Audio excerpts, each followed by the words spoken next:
why does Yod and why do I speak the way I do, and why they can't overstand our speech?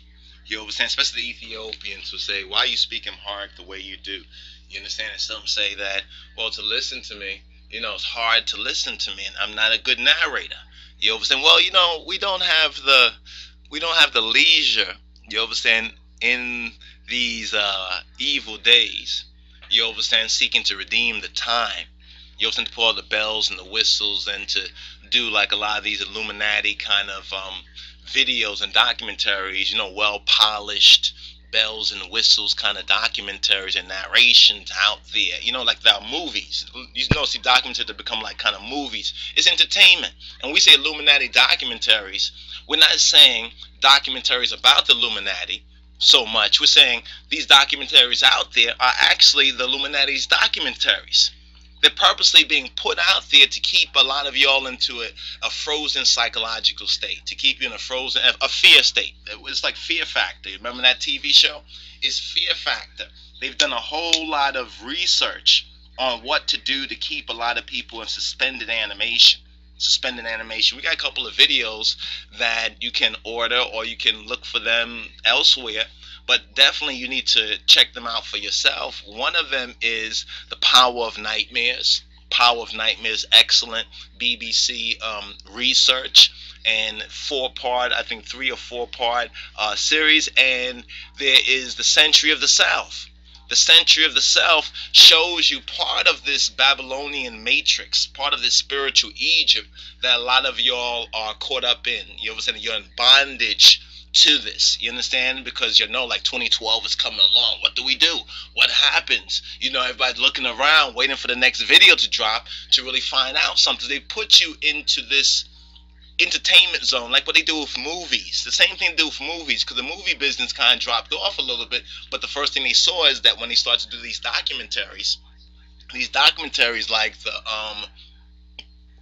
Michael Moore, for example, the Michael Moore documentary, and then you have the Alex Jones. And we're not pointing and saying these people are part of the Illuminati or not, but what they're doing for the most part is working in the way of what the Illuminati has already preconceived, you understand, should happen at this time. Their Illuminati, their so-called light, you understand, which is darkness, which is actually ignorance, which is not light. Remember, Satan transformed himself to be a minister of righteousness, a minister of light. So this is what the false Illuminati, or the wasp, is about. But the true B is the true light, and we're speaking of the King of Kings, and it's Christ. That is the true light, which is really the true Illuminati. But we're not going to really go there right now, because some of y'all are still trying to digest what we just said about the fact that a lot of these Illuminati videos are actually the product of the Illuminati about itself, to keep you in a frozen psychological state.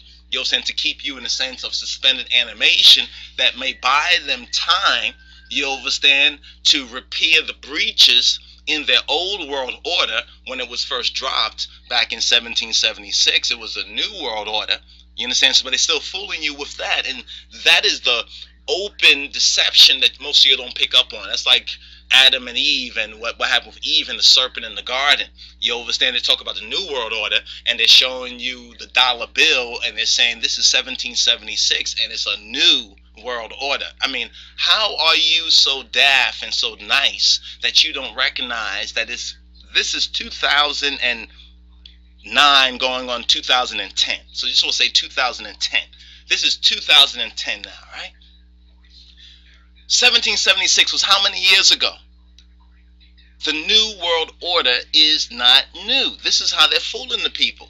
You know what I'm saying? So people still call it the new world order because that's what they want to make you believe. So in order to foster that preconceived belief, or that make-believe, you understand, they have to make these videos. You understand? And what better way to get these videos made, you understand, than to put it into this way where people are making the videos trying to tell you, oh, watch out, Illuminati, they control everything. You know, there's nothing we can do about it, so forth and so on. So where does that leave you? Where does that leave you? That leaves you in a frozen psychological state. That leaves you in a suspended animation. That means the animus is the soul. Animus is the soul. What gives you movement, like nefese and nefs. You understand? What gives you movement. So you don't really have any movement. Your soul, your psychological, your psycho, you understand, your mind is in suspended in limbo, to keep you in limbo. And what's interesting is this. Since you know that Mystery Babylon has an intimate link with the Vatican and the Pope, we know this. Even the Pope and the Vatican, they even admit this in their own Bibles, actually. You understand? In the Dewey Rheims Bibles and the Vulgate Bibles, they even admit that they are Mystery Babylon. So Mystery Babylon, Vatican, Pope, those who deny who they are. But part of their theology, part of their interpretation of them making themselves into God, and the Pope into God, and them into the kingdom of God, the eternal city and all that, blah, blah, blah, you understand, is limbo. Limbo is a part of the religious psychobabble, you understand, of Mystery Babylon. Limbo. So they're keeping the people right now in a suspended point of animation. You understand? War and terror, Illuminati, they got everything all sewn up. Aliens, extraterrestrials, global warming. We got to save the earth. People who are not even saved themselves are trying to save something so much greater than themselves, and they can't even save themselves. You see the vanity of it? But in the vanity of their minds, you understand, this is how the Gentiles manifest themselves. This is how we know them. What Jesus Christos, Yehoshua, told us, that the Gentiles go about in the vanity of their minds. You understand? That's why we're not to be conformed to the world system, but to be transformed by the renewing of our minds. This is why we continue to emphasize the urgent imperative and the need of the rebirth, you understand, of being born again, especially among the so-called Rastas and the Faris, the Rastafari, especially amongst the Ethiopian Hebrew diaspora, to be born again. Because if you're not born again, then you're stuck. You're stuck. You was born in a world of the so-called Illuminati. You was born in a world that's being ruled by the Satan's Luciferian, the world system. This world system was existing before you were born. You understand? You was born into this world system. You understand? You didn't see this world system come about after you was born, but by the time you were born, you was born already into this world system. You understand? Which has been going on for, some say 6, you understand? Some say more, thousands of years. You understand? And it's coming to its own prophetic end.